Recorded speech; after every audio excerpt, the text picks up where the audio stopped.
long match. First of all, congratulations on the win. Thanks, man. You're very welcome. Now I want to talk a little bit. We're going to start with the elephant in the room, man. We just saw a game of Pearl to open this up. I wasn't quite expecting to see it this early in the tournament, especially not as a first pick for your opponents. Did that catch you off guard?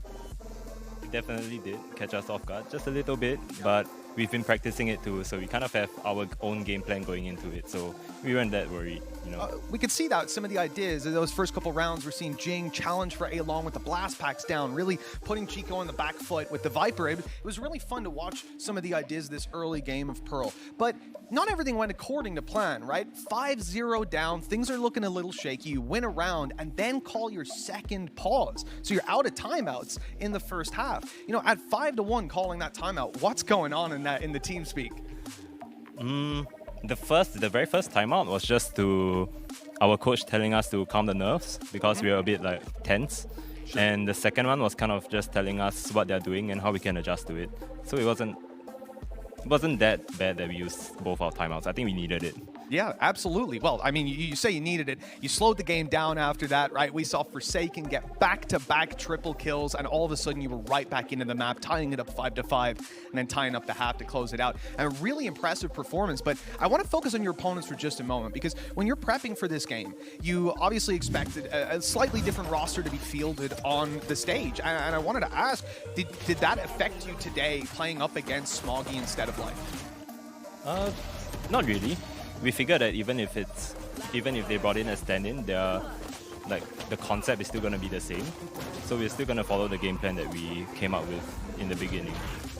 Yeah, absolutely. That makes sense. Let's swing on to map number 2 then, because we had an Icebox pick coming out of you guys. That one made a little bit more sense, I guess, but we didn't see it at Masters a ton. I think you only played it once in the Grand Finals against FPX. So there's not a ton of tape out there on you. So when your opponents were preparing for you, it's not like they could necessarily see everything you wanted to do. Yet it looked like maybe they had an idea of what was going on. Did you feel red in that game? I don't think I wouldn't call it like them reading us. It's more like they had like an insane, like I give full credit to them because they played a crazy game on Icebox. Like they played it perfectly, I think.